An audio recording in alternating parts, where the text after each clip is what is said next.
So we are now recording.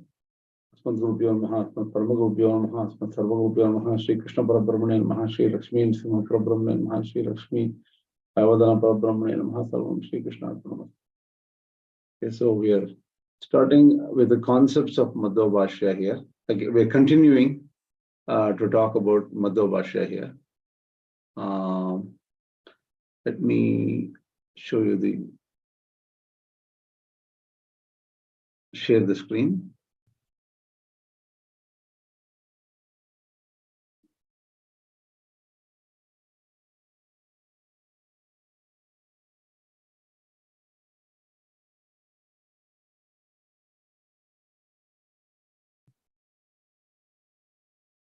So the way of the slideshow.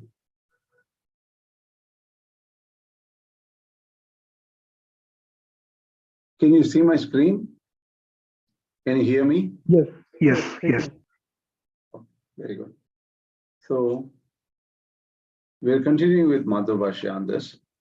The way last time we talked about what is the most Advaitic verse in the Bhagavad Gita.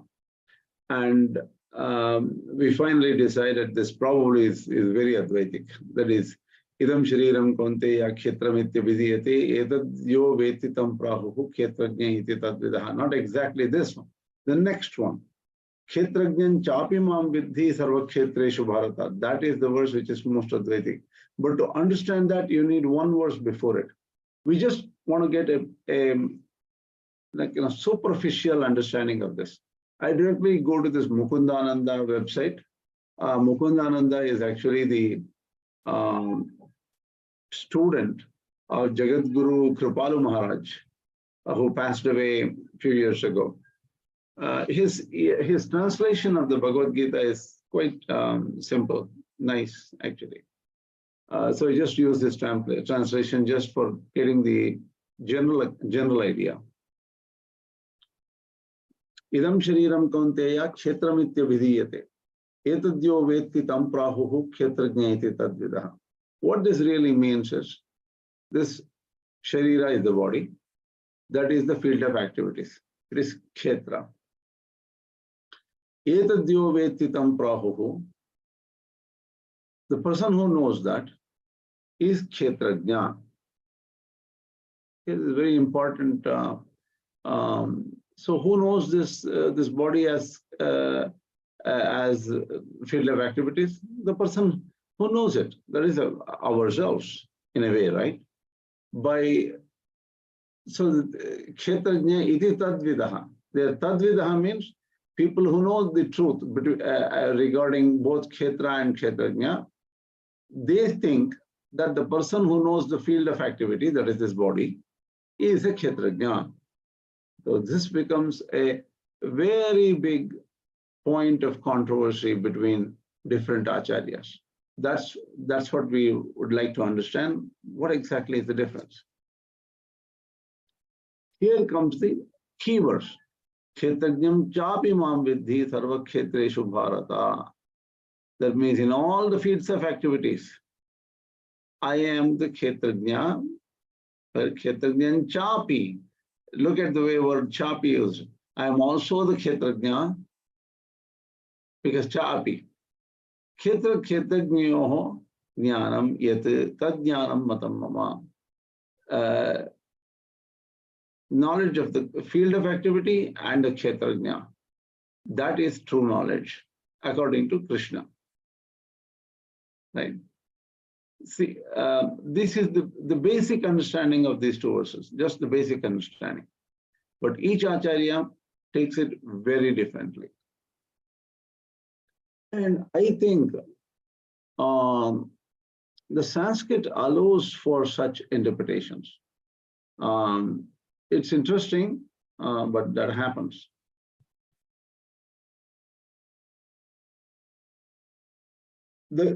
See, I'm not going into detail of the Shankara Bhashya because we went regarding Shankara Bhashya, we might have spent about 15 lectures.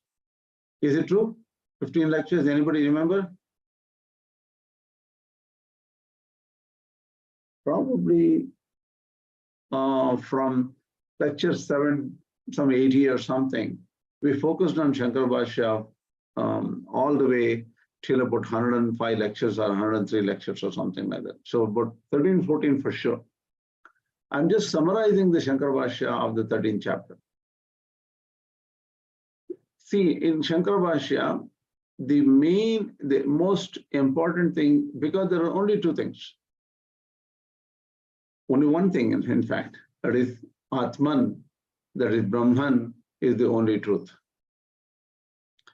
And the rest are Mithya or Maya or relatively real only. That is understood, right? Here, think about this particular Jnana. I'm not exactly saying about this particular verse, Kshetra Chapi. In Kshetra Chapi Mam Vidhi clearly is Shankaracharya says, this Jiva inside the body is myself, is Krishna himself. That's what Shankaracharya says for this particular verse, right?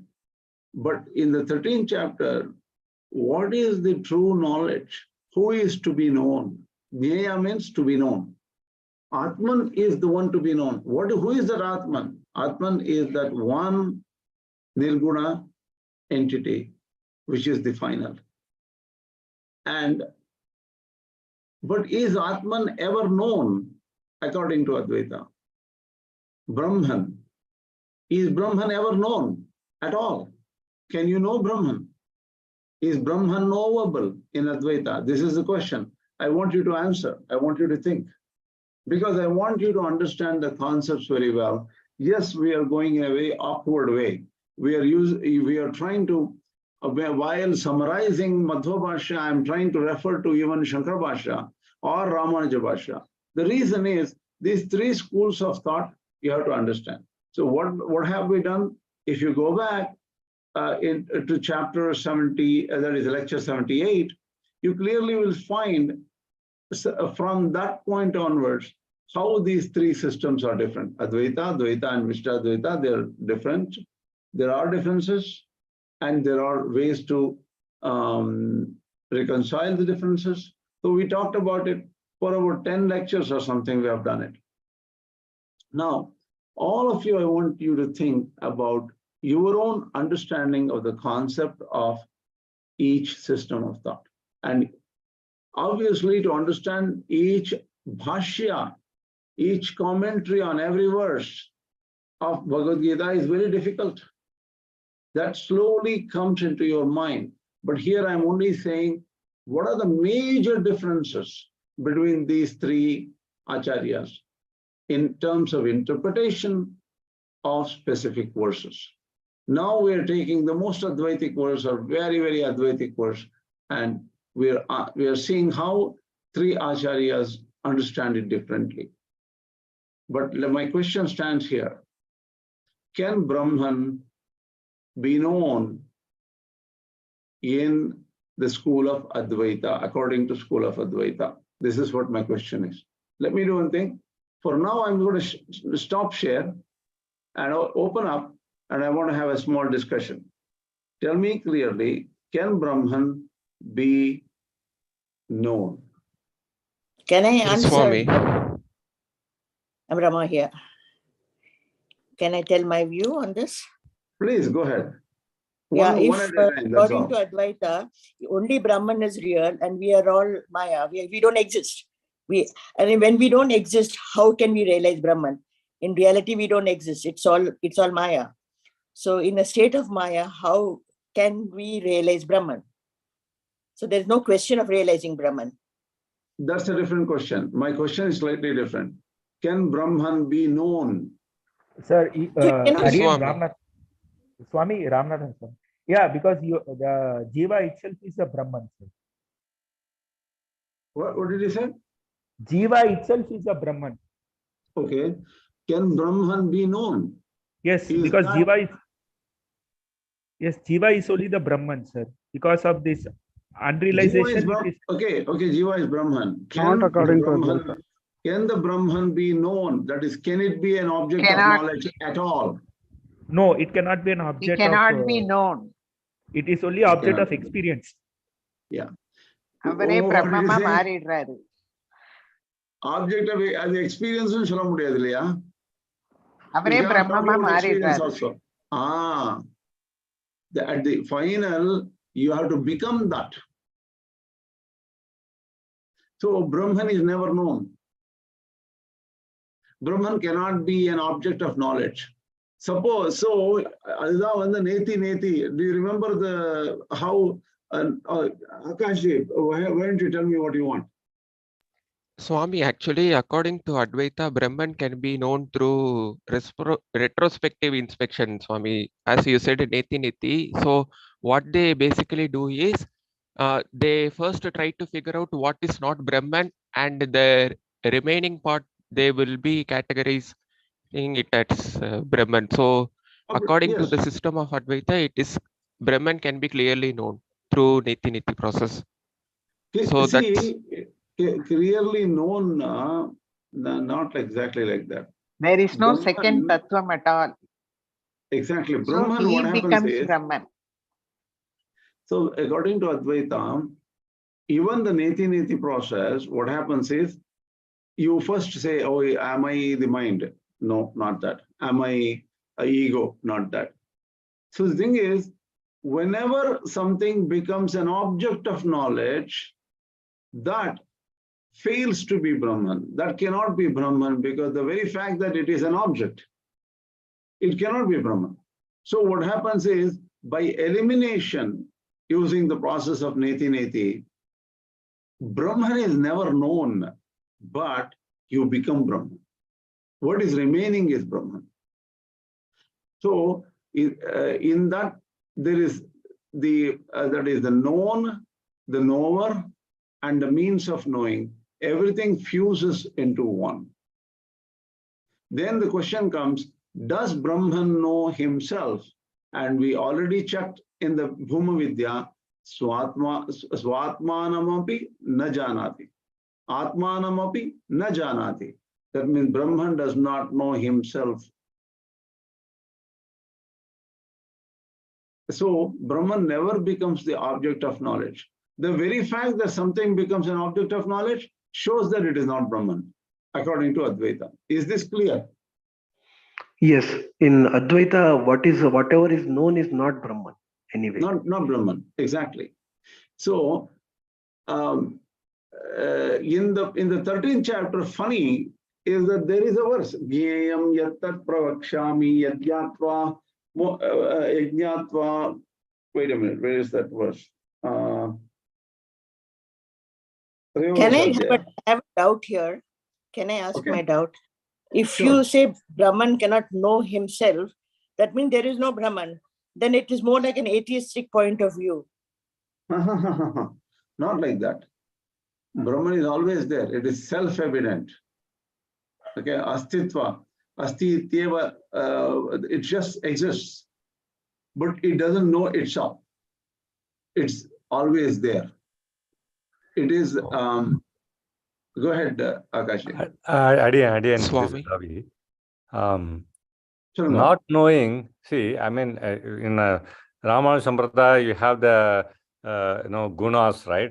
But in the case of Advaita, where it is Nirguna, not knowing becomes a dosha, right? See, not knowing does not become a dosha, because there is nothing to know. But he is that person, that he is Shuddha Buddha Mukta Swarupa. Shuddha means pure, Buddha, knowledgeable, Mukta, ever free. So his Swarupam, that is, he is ever existent Brahman, but he does not have any gunas. He is beyond all attributes, but he is always there. And because of that, everything, the whole Maya occurs because of him. He is the basis, he is the funda on which Maya and all the known, knower, known, and all these activities happen because of that Brahman. But he is not directly related to any activity. So he knows the Maya, but he doesn't know himself or itself. He doesn't know the Maya either. Maya doesn't even exist for him. Okay. So he's beyond all knowing, knowledge, and everything. Like he is in one entity, which is pure consciousness. Even that you cannot even relate to any of the consciousness what we understand here. He is pure Chitswarupa. He pure Chidananda Rupaha. Shivoham, Shivoham. Right? Chit Ananda Swarupa. But the thing is that is Swarupa, not attribute. Okay. Okay. Little hard to understand. Right. It is not nihility or non-existence of things, non-existent existence of anything or everything. It is not that. It is something beyond all these things. All it knows that I exist there. That is that Brahman exists. Okay, Akashji, go ahead. Hello? Swami, Akashji, did actually, I you had sent you a chat. So it basically explains that what the thing we are currently worshipping is not Brahman. So the Advaitic view would be more tenable at this point. Actually, it is the even Kenopanishad, yes. Kenopanishad says, Tadeva Brahmatvam Vidhi na idam yadidam upasate. That is the correct one. Yes. So the thing is, Yah pranena praniti, ya shrotrena shronoti, ya chakshushan na pashyati, yena chakshumshi pashyati. Yeah. So the thing is, he is behind every act. Because of the Brahman we see, because of the Brahman we hear, because of the Brahman we breathe. The basis of everything. But it's basically not explicable in a way. And it is the only best way to understand is, it is like the basis on which the mirage is, the mirage happens because of the hot surface, the highway which is heated by sun. And that's why you see the illusion of water. So it's like the basis, but it doesn't get involved in anything.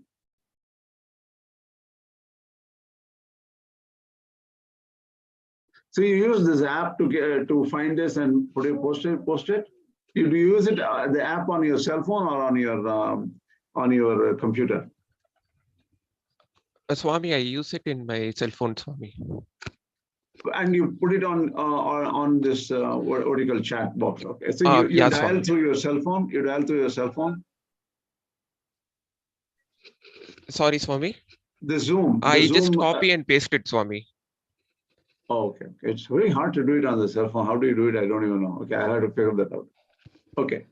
So, Swami, actually, the thing is like in our Sampradaya, we believe that it is the Maya, it is the Bhagavan's power which deludes the human beings with like it just prevents us a coating to understand him. So basically, it is a real power of him. So in our Sampradaya also, we agree that we cannot understand the Brahman completely. So is it correct, Swami? Like, see, in so our Sampradaya also, Brahman cannot be understood completely, but he can be understood. He is an object of knowledge. One can meditate on Brahman. So he is an object of knowledge. And so only thing is, completely you will not be able to understand. You will understand. That is why in the Kenopanishad, Dabhrameva Vethatvam Brahmano Rupam, right? In the Kenopanishad, says Dabhram is small. You can know Brahman very little. You know very little of Brahman. So he is not completely not knowable in the Vishishtadvaita Sampradaya. But he is knowable, but not completely knowable. That's the only difference. And he is a Sarvajna too, because he knows himself very well. Correct. He is a Sarvajna. Yeah. So he knows himself as well as everything else. Correct. Yeah. Everything is ensouled by him. So now Swami, the question comes. Yeah, go ahead. Swami, that means in the Kenopanishad second chapter, when the student comes, the Guru says that what you know is very little. So that we can decode that what we know about Brahman is only very little. That is what. Yes. Okay. Yes. Yes. Let me show the screen and let's get back to the, what we are trying to study today, in this class. 125. Oops. Sorry. I thought I had shared the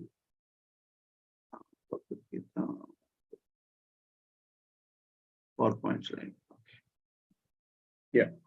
So this, let me tell you, Jnayam Yattat Pravakshami is actually 13th chapter, 12th shloka.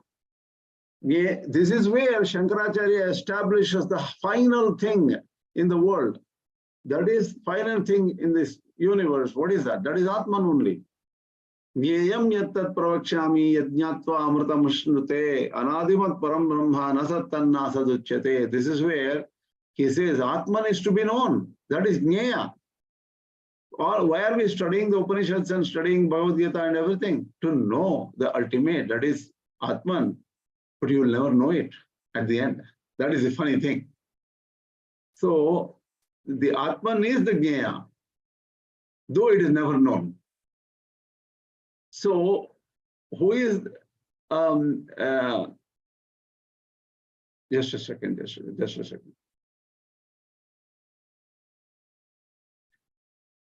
So what happens in Shankara Bhashya, the Ishvara is said to be Kshetrajna. Initially, Ishvara or Krishna is Kshetrajna. He knows the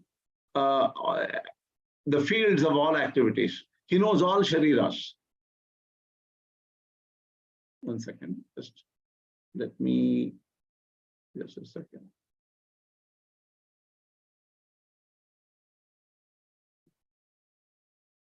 But the problem is, if somebody knows something, then he is not the ultimate Atman, because Atman cannot know anything else. So Ishvara is not the final Atman. So Ishvara is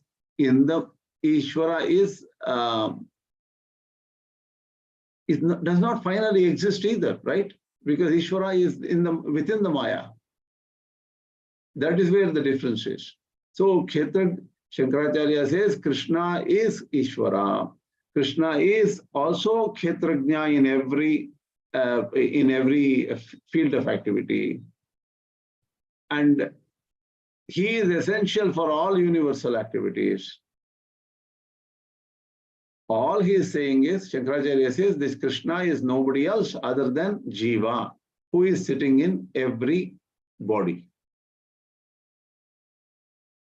So, if idam shariram kaunteya kshetramitya vidiyate, this is the body. The knower of the body is Kshetrajna. So Ishvara is also Kshetrajna. All of us are all Kshetrajnas, but us who are Jiva actually is Ishvara. That's what Shankaracharya wants to make out of this particular first aspect, first few shlokas of the 13th chapter. Then who is this Jnaya?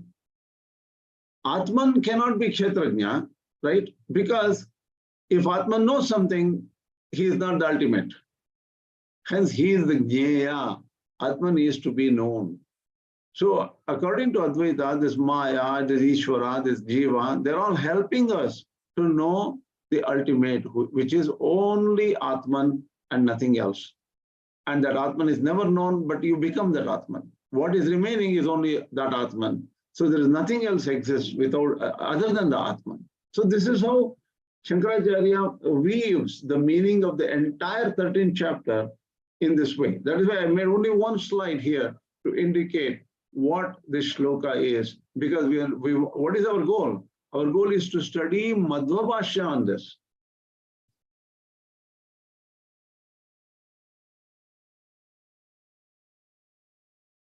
Okay.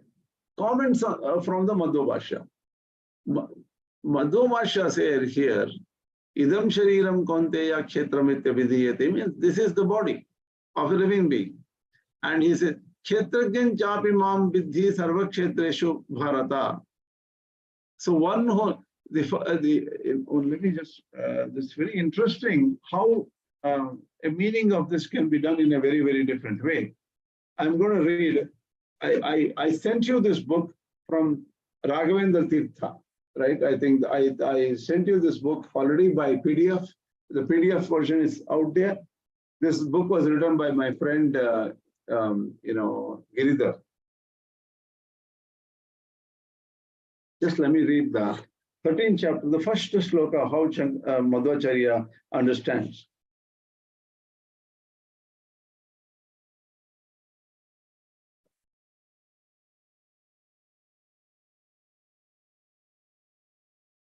See, some of the acharyas accept that there is a first shloka in the 13th chapter which says Prakritim Purusham Chaiva. Arjuna asked this question.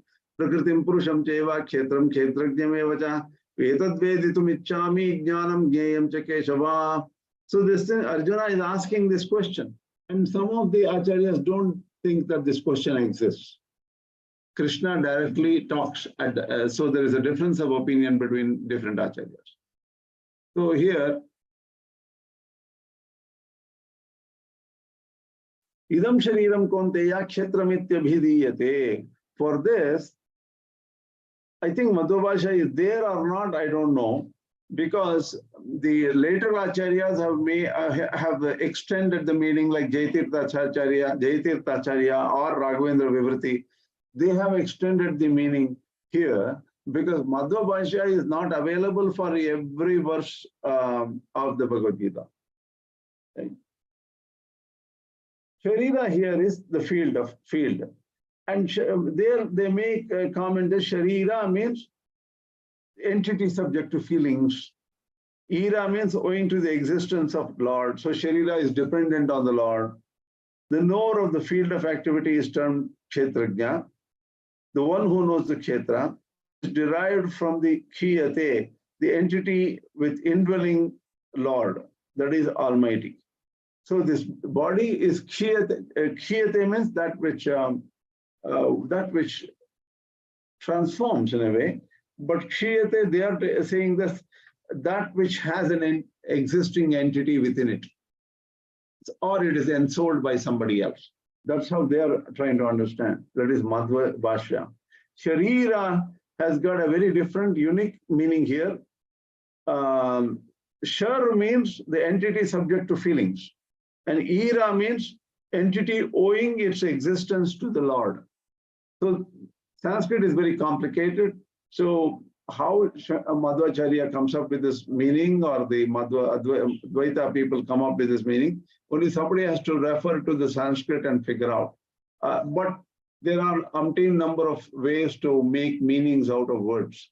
So words have got this complexity. So this probably is very valid Sanskrit way, valid in Sanskrit to do such a meaning. Next, Kshetrajñam chapi mam vidhi. Here, the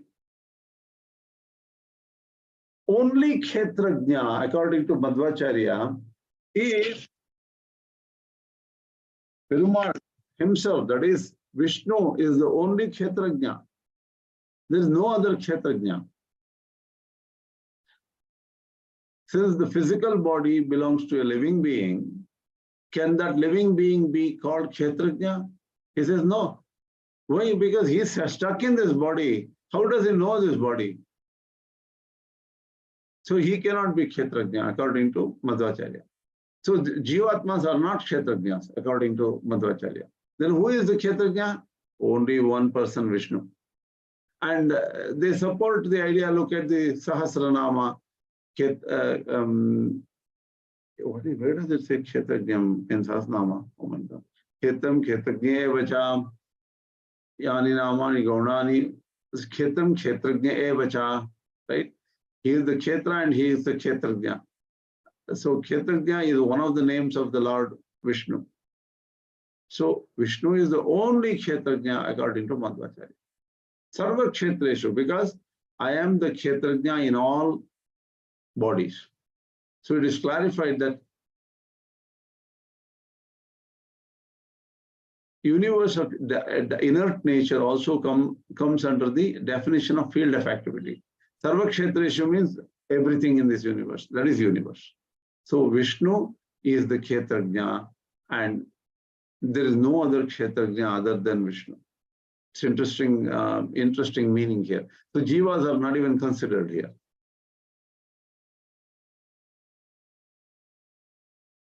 Kshetrajnam chapi mam vidhi, the way the chapi is understood is only Krishna. Paramatma is Kshetrajna. Then who is the Jnana? Who is to be known? Because in the next Jnayam yattat pravakshami yajnatva amritamashnute, that verse is there also in the 13th chapter. The Jnana is also Paramatma. Jnana is also Paramatma. So two types of, basically using the Narayana Shruti, I don't know where the Shruti comes from. We don't know. Madhavacharya talks about two types of mukti. Because yajnatva amritamashnute, knowing which you become immortal, right? Amritamashnute. So the mukti should be talked about. So Madhavacharya says there are two types of mukti, Daiva mukti and Asura mukti. What is Daiva mukti? Daiva mukti means divine mukti. Asura mukti means asuric or demonic mukti. So in for the asuras or those who are tamo yogyas, or those who will end up in Naraka anyway, for them hatred is the nature, hatred, and doing something which should not be done. Nishiddha ichcha rupa, that is going after things which should not be done, liking what should not be liked. So all this kind of nishiddha ichcha, that is the desire for that which is prescribed not to be liked. So they have all these wrong tendencies. In the Daiva mukti, that process is for the divine people. For the divine people, they only like Paramatma. They only have sattvika guna, and they have tenacity to attain the penance, meditation, focus, and worship of the Lord.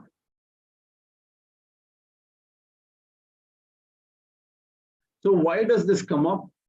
See, when the external body goes away, which is transformed, which can transform, which is perishable, the bodies are perishable, the original Jivatma within it still has natural differences. So the Jivatma could be divine or demonic. Originally, the Jiva is made of that substance, so that cannot change. So the uniqueness here is, in the Madhva Bhashya, Kshetra includes Jivatmas and Prakriti. So the Jivatmas also become Kshetras in the Madhva Bhashya. And Jiva is not the Kshetrajna. And Kshetrajna is only Paramatma. You see here in the first Madhva Bhashya, this is how the 13th chapter is understood. Kshetra includes Jivatmas and Prakriti. And the lower of the Jivatmas and Prakriti is Kshetrajna, which is Paramatma. And Jiva is not the Kshetrajna. This is how Madhavacharya understands. For Shankaracharya, Kshetra includes Prakriti, Mithya, Maya, everything is Kshetra. Kshetrajna is same as Jiva. The individual, whoever we call as, I, individual and things like that. That individual is same as Ishvara, and that Ishvara is same as Nirguna Brahman. So Ishvara is not different from Nirguna Brahman. Jiva is not different from Ishvara. Jiva is not different from Nirguna Brahman. Because other than Maya, there is only one thing, which is Jiva, Paramatma. They are all one. So it's like covering. You drop off one covering, you call it Jiva. Because the external body you drop off is Jiva. And this Maya you drop off, Jiva becomes Ishvara and Brahman, Brahman, actually. That's how it's like the Russian doll, right? So, except Nirguna Brahman, everything else is Vyavaharika or transactional in nature for Shankaracharya. Ramanujacharya Bhashya says Kshetra is Sharira, the body, that is the human body or whatever body. Kshetrajna is the Jivatma, which is the indwelling individual soul, individual Jivatma, that is Kshetrajna. Paramatma is also Kshetrajna, but Paramatma knows all bodies, everything else. So he knows everything.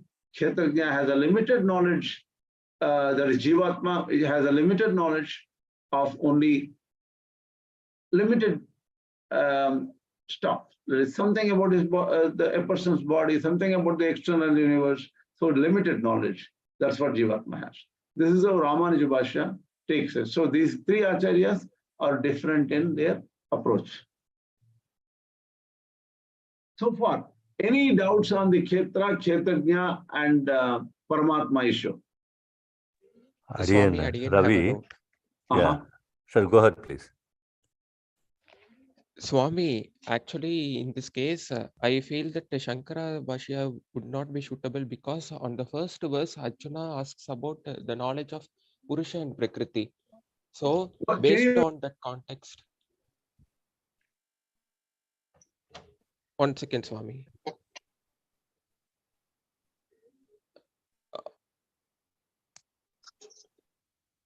Go ahead. So the question arises is to teach me the knowledge of Purusha and Prakriti. Then only Lord Krishna opens up and tells that and tells about the Kshetra Kshetrajna knowledge. So based on the question, it is easily understood that they are talking about Purusha and Prakriti only. So based on Shankara Bhashya, if we conclude that is the correct one, then it would be equivalent to concluding that this Jivatma is Purusha. And in Katha Upanishad, it says that there is no higher self than the Purusha. So, and the Purusha, what is explained in Katha Upanishad is with attributes and form only. So, it would be concluding that we are the Saguna Brahman. And already you said that we are the Ishvara. So, it would be not possible because Saguna Brahman is one who has that extreme opulent attributes of God, and we don't have, and this is very evident on Yadartha Jnana only. So it would be not suitable to conclude that we are Ishvara or Purusha or Saguna Brahman. See, okay. So, okay. The thing is, the way Shankaracharya understands the 13th chapter here is, see, initially what we know is everybody is, whether you are Advaiti or you are Vishtadvaiti or Dvaiti, some things are common for all of us, right? That is, we have a notion of individual self. I am Krishna Kashyap. You are Akash Rai. We have an individual notion of who we are, and they're distinct, right? And we think that that is Jivatma.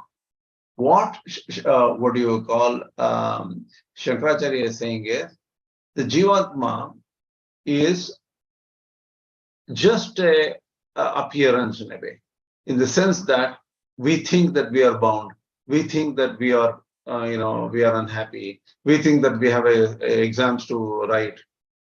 So this whole thing, the concept of Jiva is erroneously understood, right? It's a mistake. So the truth is, I am Brahman, I am Atman is the truth. That's all is the truth.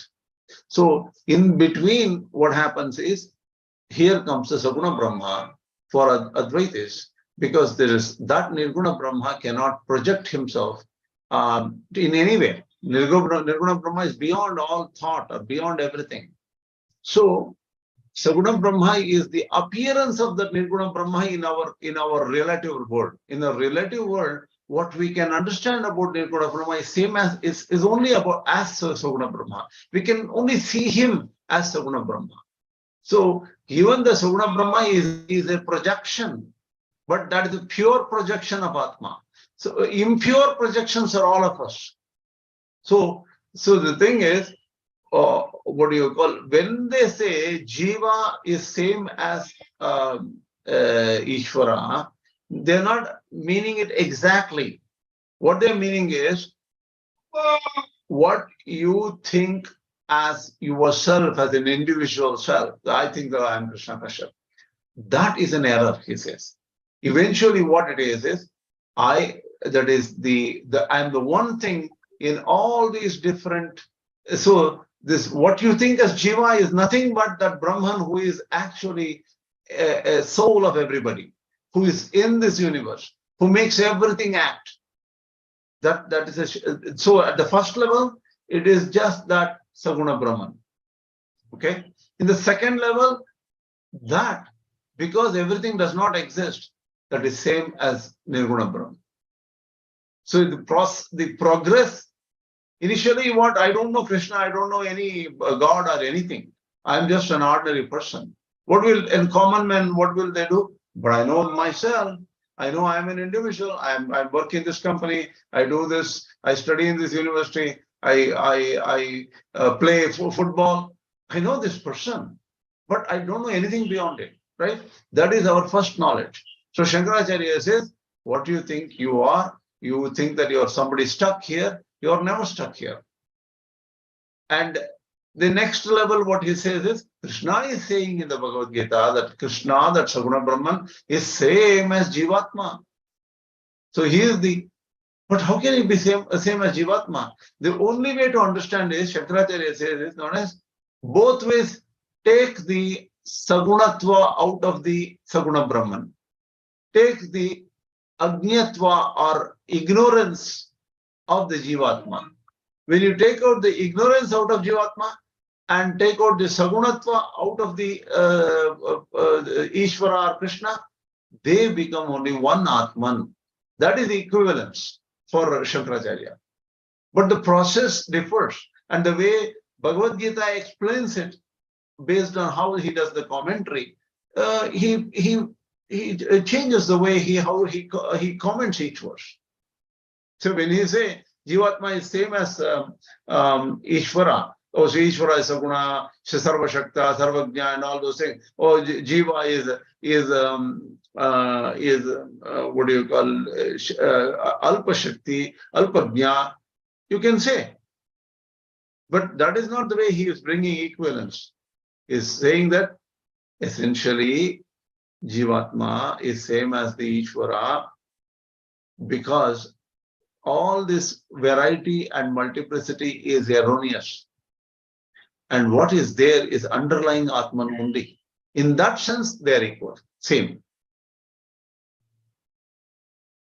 Yeah, Swami. Actually, they believe that there is no such creation happened. They believe in Achativada. Yeah, exactly. Drishti-Srishtivada. You're thinking that this whole creation is there, you're stuck and I'm stuck and everything like that. There is no creation. Once the knowledge comes, all this goes away. Swami, actually, I have this doubt for a very long time. Is there any Shastra Pramana for Achativada? Ajativada. See, the thing is, that's hard to answer. That's hard to answer. Because that could be a derivation in a way. Because only one thing exists. For them, Tadeva Samyada Magra Aditi Ekameva Adviti Jam, they will take that as a standard line, right? So only existence is there. Ekameva Asit, all this multiplicity, there was only one. Advitiyam, there is nothing else. So if that is the truth, they take it. That's the final thing, they take it. They say that everything is illusion. Everything is just appearance only, right? So the thing is, if Brahman is the only thing which exists, and everything else is Sarvam Khalvidam Brahman, everything is Brahman only, then that everything loses its value according to Shankaracharya. It's just a way of understanding. Okay. Shankaracharya also believes in Bhakti. For the proof of Achativada, like they bring up with contradictions within the scriptures. Like in Aitreya Upanishad, the creation is said as like one story, and in Taittiriya Upanishad, there are different aspects. Like there is a completely different story. So what they basically say is this stories and all is just for Upasana only.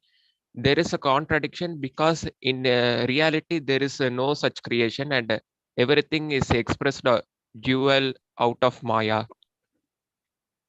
Could be. See, I have not really researched on the Ajativada, whether it has any proofs or how do they derive, Shankara people do derive the Ajativada or no creation theory. In fact, in this particular Bhagavad Gita Bhashya, the no creation theory is not very well exposed. Even in the Bhashyas, the creation is just, there's no creation at all. That here and there he may mention very vaguely, but I don't think Shankaracharya pounces on that, describes it, because Bhagavad Gita is all about Vishwarupa and so many other things here. So it's harder to bring that theory here. Thank you so much. Okay. Swami Adi and Ravi, quick question. Can you just repeat that Sharira term? Sharan, something you said. Can you repeat that, please? See, according to Madhavacharya, Shar means, what does it say? Shar means,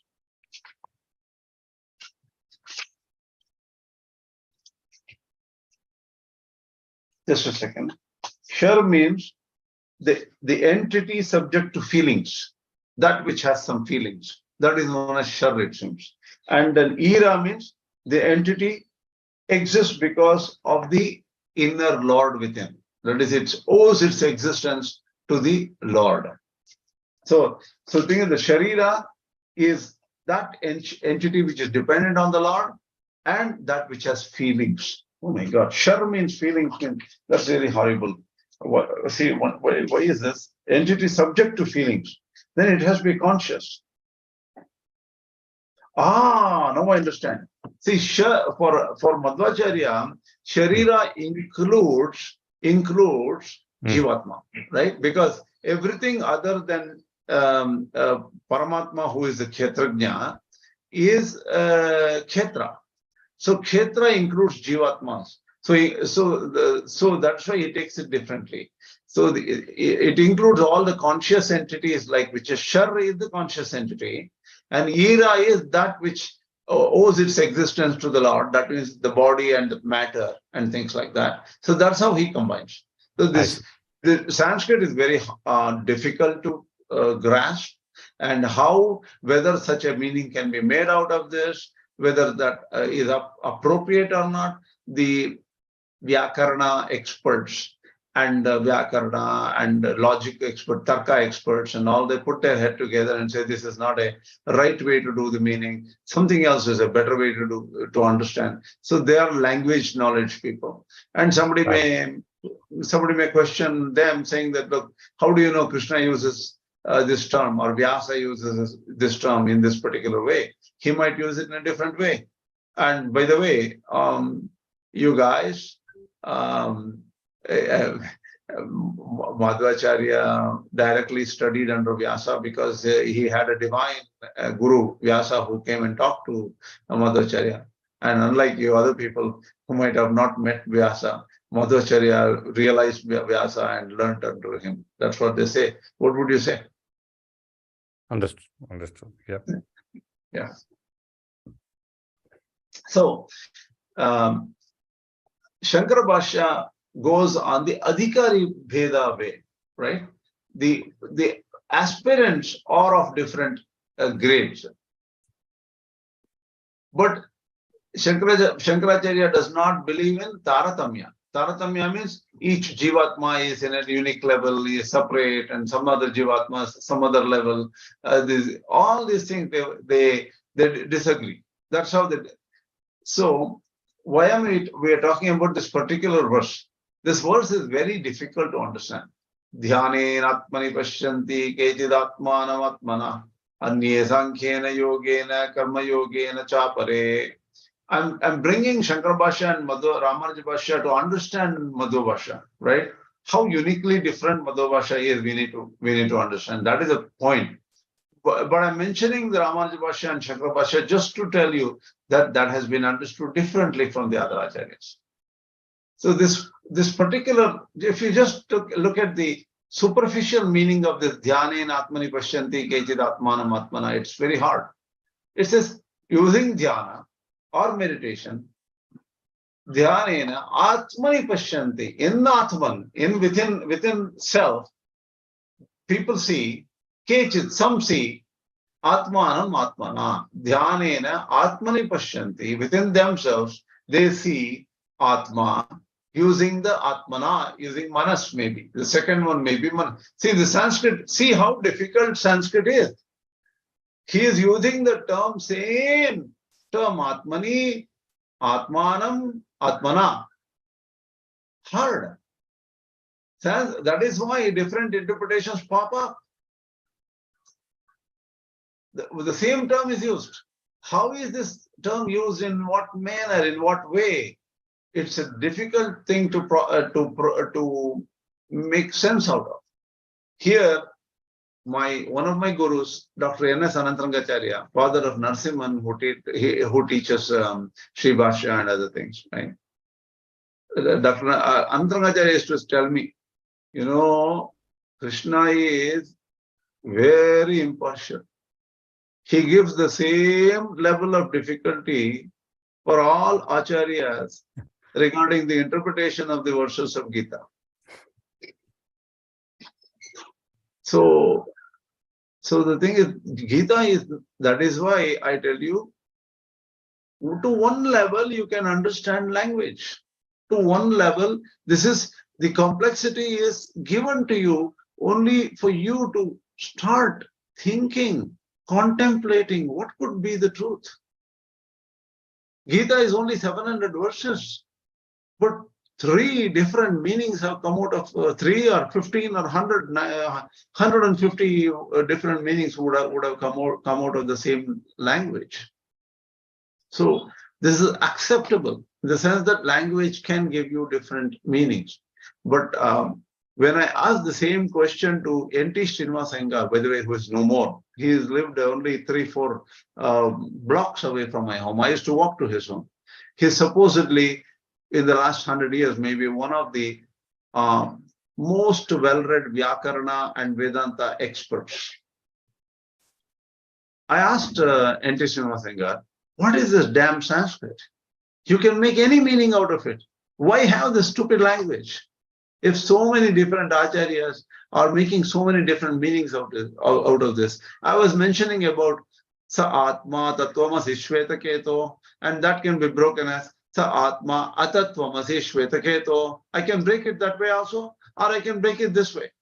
If Sanskrit can be broken in 2 different ways, which makes 2 different opposite meanings, what is this this way of breaking words in Sanskrit? The Vyakarana is messed up. The grammar, I don't know Panini whether he had what he had in his mind when he did this sandhi called the Savarna Dirgha Sandhi. Savarna Dirgha Sandhi is Rama Asti. You can say Rama Asti.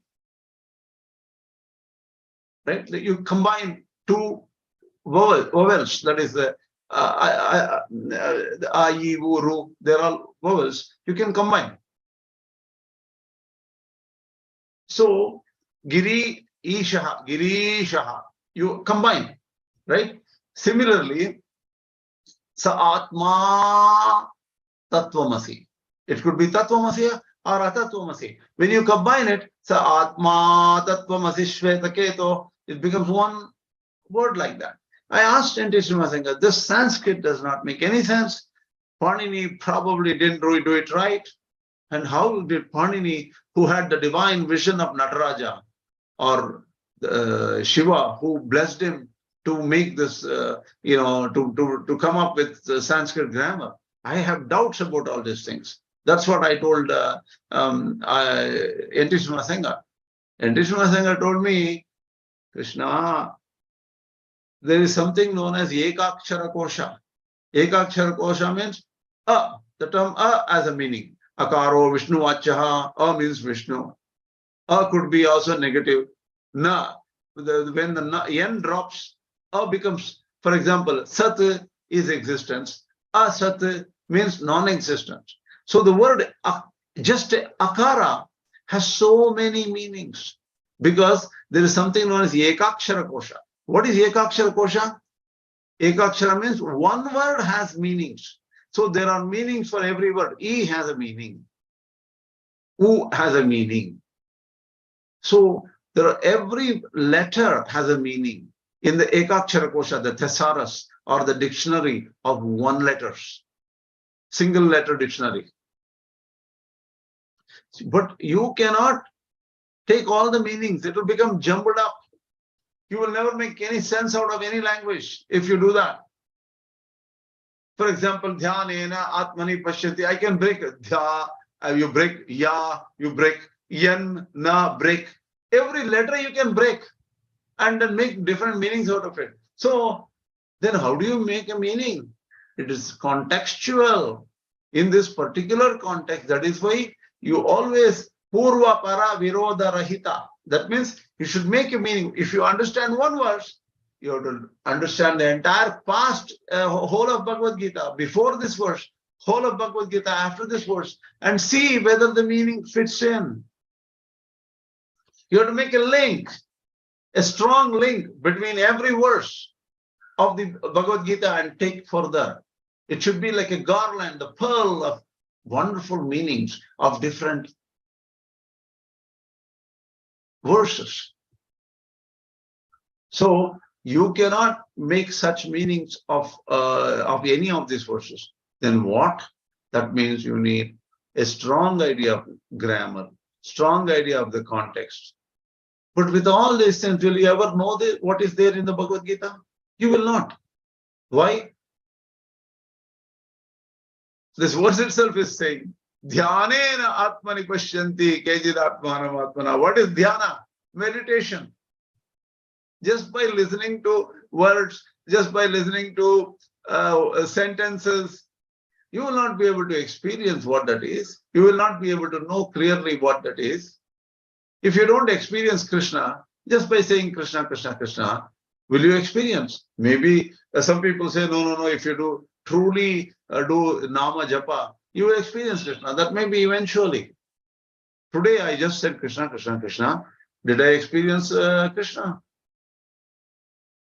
So everything leads to this, that you have to get realization. So all this Bhagavad Gita is talking about it is Brahma Vidya, Yogasastra. In one way it is Brahma Vidya, it is talking about Brahman. On the other hand, the other hand of it, the other view of it is Yogasastra. Only through meditation, you will see Atman. You will see exactly what is Jivatma, what is Paramatma, what is the nature of this universe.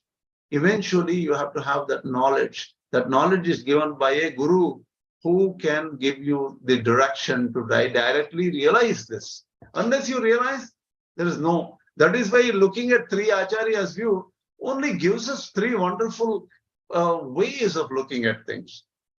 They are for three types of aspirants. So they are not wrong. You can look from different views and still come up with some very coherent knowledge of the Gita. So here, I'm just going to keep in mind what time is it. Sometimes we lose 7:39. It's almost an hour or more than an hour. Okay, well, we can take up this Dhyana and Atmanika Pashyanti next time. The reason is, it's very complicated. Because, see, okay, let me also stop here, screen share. I'm not doing any screen share. See, I picked up specific verses which have difference of opinion. That is, these acharyas differ in opinion. Because that's one way of looking at it, to understand Madhva Bhashya. One way of looking at Madhva Bhashya is just like how we did for Ramanujacharya. What did we do for Ramanujacharya? I took chapter by chapter by chapter and says this is the overview of the chapter according to Ramanujacharya. This is the overview. So we just built the whole of Bhagavad Gita as per Ramanujacharya. The first 6 chapters. What are the first 6 chapters? Second chapter, 6 chapters, and so on. I could do the same thing for Madhva Bhashya, but there's so much of commonality. You think that there's no difference between these Bhashyas. That is why I'm pointing out specific verses which are very different in Madhva Bhashya. I hope this is clear. I want to ask you one thing. Is this approach good or very confusing? Am I doing a big mistake of saying this in this way? This is good. It is good, Swami. Because yeah, it gives us the overall perspective from each like different acharyas.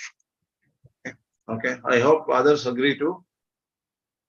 Just to add to Yes, Swami. something that you are saying, Ekakshara Kosha, one thing I actually was listening to another thing, lecture.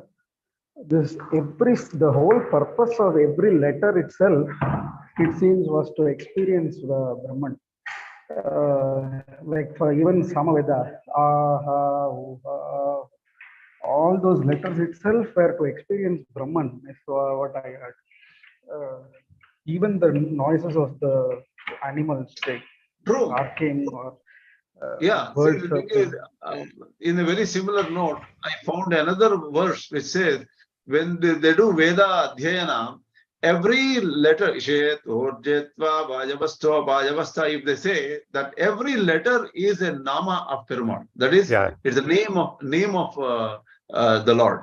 Yeah, So that's Davanti what I say. Harinamani Kirtidani Nasamshaya. Yeah, that comes in Vedaparayana, I think, right? Yeah. Vedaparayana, exactly. Yeah. So Vedaparayana, some people say Vedaparayana people are just doing muttering something. They are not even doing Kirtana, Hari Kirtana, or that's not true. Every word of the Vedas, when they utter, that is actually Hari Kirtana. Every letter. So that's what they say. And so I mean, one small thing, when looking at the language, Ekakshara Kosha, right? It is there to some extent, probably to a limited extent in Tamil too, right? In Tamil, we call it as Orezhuth Orumari, right? That is there. So especially A means cow, right? Pasu, we say that right now. If you go to Madras, they say the Avin Pal, right? So that comes from A, right? Okay. So like that, there are 41 letters are there in Tamil. And especially if you go to Kanchipuram, right, in the most Orthodox people, they don't call him as Deva Perumal, they call him as Te Perumal. Te means grace or Arul in Tamil, okay? So that's why, I mean, the Deva Perumal is also called as Arulalan or Per Arulalan. That's what Swami Desikan, does Mangalasasam in his Arulichel. So they always call him Te Perumal there. So that is there because a lot of, I could relate that in Tamil too, but it's not, probably it may not be that rich or deep like what Sanskrit means. Yeah. See, the thing is that really shows that our language is very mistakable language. That too, see, if I see this came up earlier also. If I show you a tiger and say, oh, this is a tiger, and suppose it's in a cage and it's not going to harm us, everybody looks at tiger from all the places here, and oh, we don't have that much of difference of opinion about the tiger, right? We all agree that there is a tiger. We commonly know that it's a tiger. We should be careful about a tiger, whatever it is. But if something is not visible, for example, mind. Right. What is the nature of mind? Right. We really know that I have a mind, you have a mind, and everything like that, but we have difference of opinion. In fact, I will send you a TED talk just after this. A guy called Anil Anand Swami or somebody, he talks in the TED talk, the concept of self, concept of who we are. And he goes to talk, he talks to, I think, or he somehow does research on the bipolar guys, or that people who have mental problems, bipolar, there's bipolar disorder, personalities and things like that. Have the concept of self. Who are they, right? What do they think they are? It's so difficult to understand. So, but see, that is why, one thing, even for example, psychology in the Western science, not just any science, any India, anybody, whoever talks about psychology, is such a complicated subject for them. Even to solve psychological problems, whoever the doctor is, psychologist, whoever, they really go through a lot of issues, and most of the time what they do is they just give some calming medicine or something just to put them to sleep or something like that, and they don't know how to deal with these kind of difficulties like bipolar and other things. So there's no good medicine, right?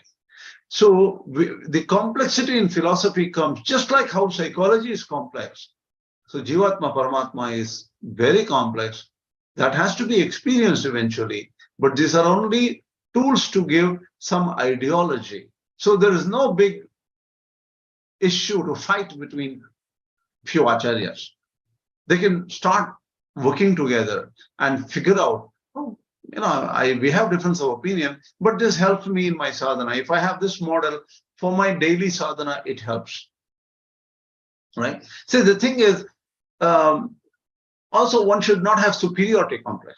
Like, we come from the Ramanuja Sampradaya, and we have done what needs to be done, like surrender to the Lord. We have done everything. So that means, do you know Krishna now completely? No. After death, I will know Krishna. Fine. You're not dead yet. You're alive. You're talking to me. Now, do you know Krishna? How much do you know Krishna? You have surrendered. Fine. So the superiority complex should be avoided. It doesn't lead us to anything. See, sorry if I have offended anybody, offended any Sri Vaishnava in particular. I'm not offending anybody. I'm just asking my own question. Have we found Krishna now or not? Have we realized Perumal or not? Please question for yourself and say, oh my God, I'm still here. And then go further. So knowing Gita, knowing this is eventually a realization process. It is not just textbook process. That's what I want to, bring it to you. Am I offending people here? Are you upset? Swami. No, not at all, Swami. Actually, Alvar is also pretty emphatic when it comes to that, right? He doesn't say that, just because you are surrendered, you are done. He says, Kar galanda meniyan, kai galanda variyan, par galanda palvaitran pambaniyan, seer galanda solnindu pokarel, survine naadore enzuli pokkaripod. He says, oh my God, I don't understand this, man. You need to explain it in English. Sorry, so what Alvar says is that just because you are surrendered, you are not done. He says, what are you going to do by, completing the rest of your life? Are you going to simply keep quiet? No. You should continue to discuss and talk about all the auspicious qualities of Perumal. And that is the only way that you could get out of this sorrowness and then eventually reach out to him. Basically, he says, we call it as Artha Panchaga, right? Right? Mikka Irenelem. He says, who is Perumal? Who are you? And what is blocking you to reach out to him, right? What is the benefit you will get, right? Alvar clearly says in this pasram, it comes in Periyathirundadi, Satumurai pasram, this is actually. Okay. 86. Which Alvar is this? Periyathirundadi, which Alvar is this? 86. Namma 86th pasram. Okay. Oh, okay. Last but one. Last but one. Oh, yeah. Okay. So he says you have to, and last pasram also he says, he says you have to do only this. He says you should continue to contemplate, like what Krishna says, try to contemplate and find out, and then try to continue to discuss about his auspicious quality, talk about him. That is the only way that you will come to get to know him. Correct. Yeah. That's very, very good to hear. எந்த நம்ம ஞானத்தினாலையும் எதனாலையும் பூரா நம்ம தெரிஞ்சுக்க முடியாதுன்னு உபனிஷத் சொல்றது இல்லையா அடியேன்? நாயமாத்மா பிரவச்சனேன லப்யோ ந மேதையா ந பகுனா ஸ்ருதேன தம் ஏவைஷ விருணுதே தேன லப்யஹ தஸ்யேஷ ஆத்மா விருணுதே தனும் ஸ்வாம் அப்படின்ட்டு. சோ அந்த ஒரு ஹியூமிலிட்டி இருக்கணும்ல நமக்கு. ஆமா. That is one of my favorite verses, by the way. Kathopanishad today, and the verse romba favorite. See, many people I'm again not making a comment on anybody. Okay, we can say this person is very, very knowledgeable. Or Gita Bhashantariyam, Ramanujacharya, what do you call Upanishad Bhashantariyam, Brahmasatra Bhashantariyam, Priya Jnāna, Avijñātam Vijñānatam, Vijñānatam Avijñānatam. அவங்களுக்கு எவ்வளவு realisation இருக்குன்னு தான் பார்க்கணும். அதுதான் most important. Realisation. Do I know? Am I realized? That's it. It's very, very digital. 0 or 1. Are you realized? It's 1. Are you not realized? 0. That's it. From all these discussions, This leads me to believe that all these systems, whether it is Advaita, Dvaita, or Vishishta Dvaita, these, as you said, these are models for us to reach Brahman, but not themselves. In a way, they are not. They cannot directly. They are not the experience. That cannot give you the experience. The experience has to be for that particular being, whoever. And for that experience, we need either of these systems to reach there. Yeah, exactly. Yeah. All systems, all three systems give you different perspectives, and then they're very valuable. That's all.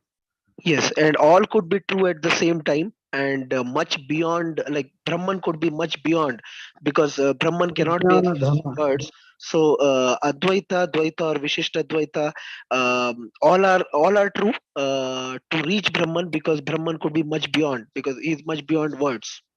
Definitely. See, the thing, there's a wonderful, wonderful saying. Brahman is too big to be contained within any religion. Right? That's why Because, it's called Brahman. Yes.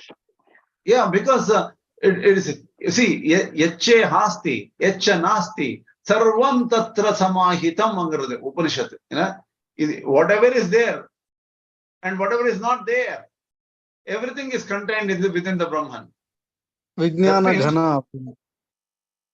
So he is beyond conception, right? That is, if you say, oh, I know this, that means you don't know.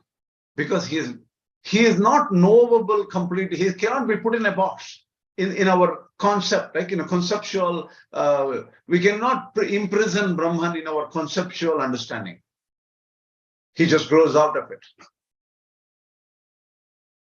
Yes, that means we need to continue to do like read here and Yes. contemplate on the Bhagavad Gita, do the satsanga, Everything. have a guru, and try to reach that. Bhagavad Gita kinchidadita. Shankaracharya says, right? Yes. So that we are bringing in this process, we are trying to understand, are these systems different or not? But we will understand eventually. Madhva Bhashya, we want to understand how Madhavacharya's sutra or the ideology is very, very simple. There's only everything is dependent on Hari. That's one sutra. Second thing, we are all at different stages and we are all different. That's what it says. And bhakti is the only means. Through bhakti, you will understand. Jnana also comes through bhakti. So this is the only thing, and moksha is, you will never become one with Krishna in moksha also. So constantly you keep on doing your practice, your puja, the daily worship, meditation, whatever you want to do. Just become purer and purer. You will become happier and happier, and you will get the divine knowledge of Krishna. What else you want? So that's what Madhavacharya focuses on, the path. He's closer to the ordinary people. That's all it is. In Madhva Bhashya, that's what you get out. So all the Sanskrit manipulation or whatever, you can call it manipulation, it doesn't matter to him. He says, Dvaita is about getting bhakti. And bhaktyamam abhijanati. Using bhakti, you can know Krishna. So just start with bhakti. That's it. Swami, Okay, then with actually, this, tell me. what I feel is Madhva keeps Krishna at the highest apex place. Like he is just literally most superior, and our inferior jivas like us are unable to approach him. So the thing is, like, there is more Veda, so that we cannot develop the deep bhakti on him, deep love. If he is more nearer to us, then only we can do more bhakti. Like in Vishishta Dvaita, we agree that he is the farthest of all and he is the nearest to us.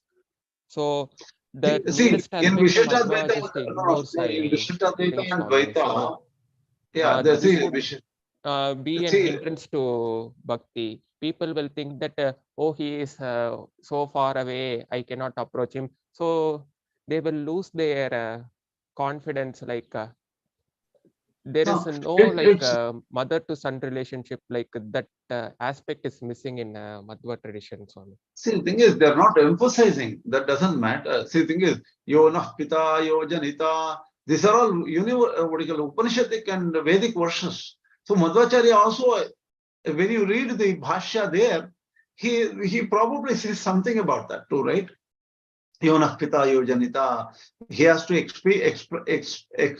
explain those Vedic verses which talk about that, that is Perumal as our God and who is the creator, right? So Madhvacharya might have, the focus may be more towards that particular aspect of Putra Bhava or the other bhavas, Madhura Bhava and other things. They may not have expanded into it or focused on it. That's all. But they may agree. They may agree, right? So they may be in the Madhva Bhashya, only king and Raja Praja relationship is adhered to very powerfully. He is the king and we are all subjects, kind of a relationship. Or Dasa Bhava, or we are slaves and he is the master. Those things are highlighted. But that doesn't make a big difference in the Gita Bhashya. In the Gita Bhashya, I'm sure wherever if at all you can find a verse where Krishna says that I am your mother, I am your Mata, Pitaham, Onkaraha, we should see his Bhashya on Vriksama Yajure Vacha, there is there, right? Pita, I am the father, he says that. In the 10th chapter or 11th chapter, he says that. So we should look at Madhva Bhashya there and see whether the tradition of Madhva is different from Madhva Bhashya, right? Madhva Bhashya may have different meanings, which the tradition may not follow very well. That's all. Alvar Swami summarizes this very well. He said the differences between Siddhanta and Sampradaya have to be clearly understood. When they overlap is when all these problems come. Correct. You're right. Siddhanta is different from Sampradaya. Sampradaya is just for the ordinary people. It's just like a combined, and that too it can change. When Vedanta Deshika was there, do you think the Acharya Sampradayas were same as today?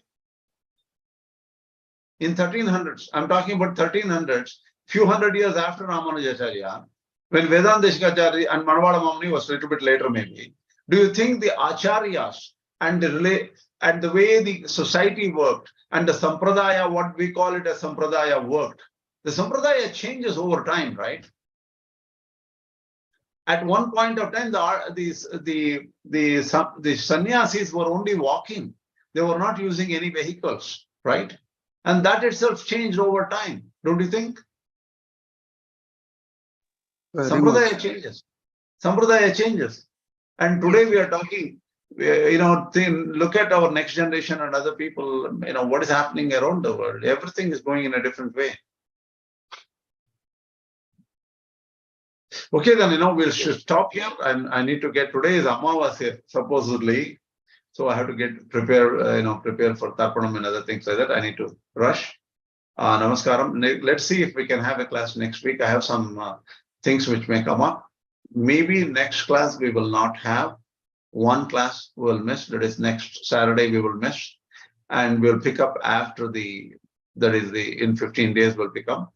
I will try to summarize Madhva Bhashya sooner than later, but still I have to go through a lot. I have to study a lot to summarize it in a very, very simple terms. So I'm not able to work on it that much because of many other workload. This one. Okay. All right. Asmat Gurubhyo Namaha, Asmat Brahma Gurubhyo Namaha, Asmat Sarva Gurubhyo Namaha, Shri Krishna Parabrahmane Namaha, Shri Lakshmi Nrsimha Parabrahmane Namaha, Shri Lakshmi Hayavadana Parabrahmane Namaha, Sarvam Shri Krishna Parabrahmane. Dhanyosmi, sir. Dhanyosmi, Krishna ji. Thank you so much. Dear. Thank you. Thank you.